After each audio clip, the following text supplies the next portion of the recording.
الله الرحمن الرحيم والصلاة والسلام على رسوله الكريم وعلى آله وصحبه أجمعين. أما بعد فقد قال النبي صلى الله عليه وسلم: أفضل الصيام بعد رمضان شهر الله المحرم، أو كما قال صلى الله عليه وسلم.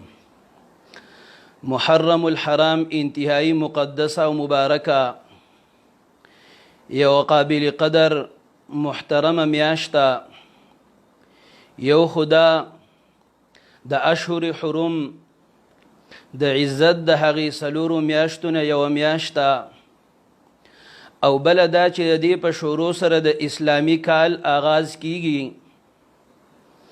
د محرم میاشت شروع شوه نو 1440 هجری ختم شوه او 1441 هجری شروع شوه. دریم دا چې د دې میاشتې نسبت الله جل شانه ته شوی دی. نبی علیه السلام مبارک فرمایي شهر الله المحرم، محرم دا د الله میاشته. څلورم دا چې په دې میاشت کې یو عظیمه او مبارکه او مقدسه ورځ ده چې هغې ته یوم عاشورا ویلی شي. دا ورځ د مخکې نه قابل قدر محترمه مبارکه او مقدسه را روانه ده. په دې ورځ کې ډېر لوی تاریخي واقعات هم شوي دي، خو د احادیث مبارکونه په دې ورځ صرف دوه خبرې ثابتې دي. نمبر 1 د عاشوري د ورځې یعنی د 10 محرم روژه نیول. نمبر 2 په دې ورځ په خپل بال و بچ باندې په رزق کې فراخي کول. د دې نه علاوه نور څومره کارونه او خبرې چې دي دا د ځان نه جوړې شوي دي. مثلا قبرستان ته تلل، قبرونه برابرول، په هغې باندې اوبه اچول، شربتونه تقسیمول، ځان وهل، ماتم کول وغیره. دا رسومات او بدعات و خرافات دي، د دین او د شریعت سره دې هیڅ قسمه تعلق نشته. ها د احادیثو نه صرف دا دوه اعمال او دوه کارونه ثابت دي. یو روژه نیول، چنانچه رئیس المفسرین عبدالله ابن عباس رضی الله عنهما فرمایي نبی علیه السلام مبارک چې کله مدینې منورې ته تشریف یوړو نو یهودو به د 10 محرم روژه نیوله. نبی علیه السلام تپوس وکړو ما هذا اليوم الذي تصومونه فيه، دا کومه ورځ ده چې په دې ورځ تاسو روژه نیسئ؟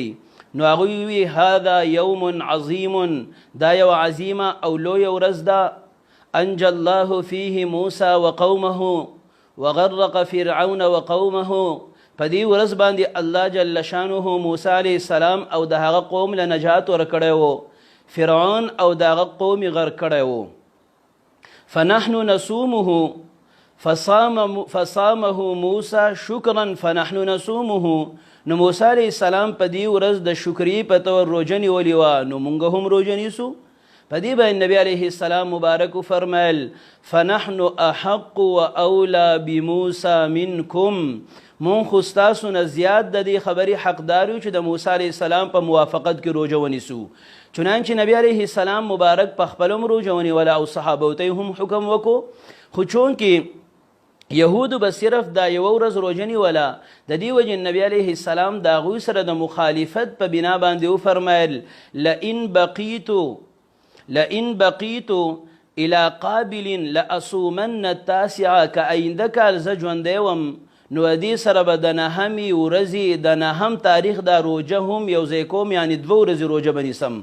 د الله شان بیا د محرم نه مخکې آینده کال نبی علیه السلام د دنیا نه پرده وفرمایله، خو صحابو به بیا 2 ورځې روژې نیولې. لهذا اوس د شریعت مسله دا ده که څوک د عاشوري د ورځې د 10 محرم روژه نیسي نو یو ورځ روژه نه دی نیول پکار، یا دی ورسره 9م تاریخ یا 11م تاریخ یو ځای کوي او 2 ورځې روژه دی نیسي، د پاره دی چې د یهودو سره مخالفت راشي.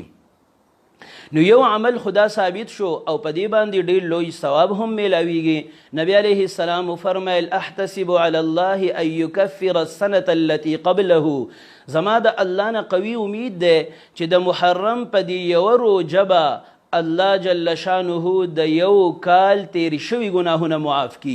نو دا ډیر لوی فضیلت والا او ثواب والا روژه ده. نو یو عمل خدا ثابت شو او دویم په دې ورځ په خپل بالو بچ باندې خرج کول، په خرج کې لږه فراخي کول چې د دې متعلق هم نبی علیه السلام مبارک فرمایي من وسع علی عیاله فی النفقه یوم عاشورا وسع الله علیه سائر السنة، چا چې د عاشورې په ورځ باندې په خپل بالو بچ باندې ښه خوراک وکړو، په خوراک کې په رزق کې فراخي وکړه، د دې په برکت به په الله په ټول کال کې فراخي وفرمایي، د رزق د فراخۍ هغه دروازې په ټول کال کولاو شي.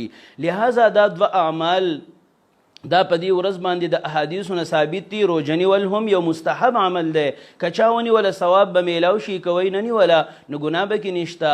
او دارنګې په خپل بال و بچ باندې د نورو ورځو په نسبت ښه خوراک کول دا هم یو خیر و برکت والا عمل دی.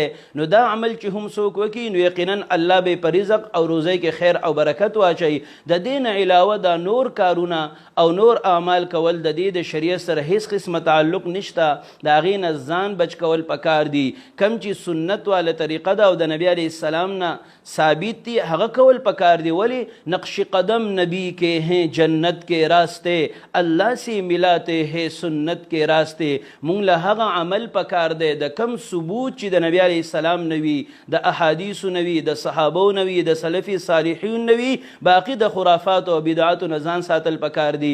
الله د عمل کولو توفیق راکړي. واخر دعوانا ان الحمد لله رب العالمین.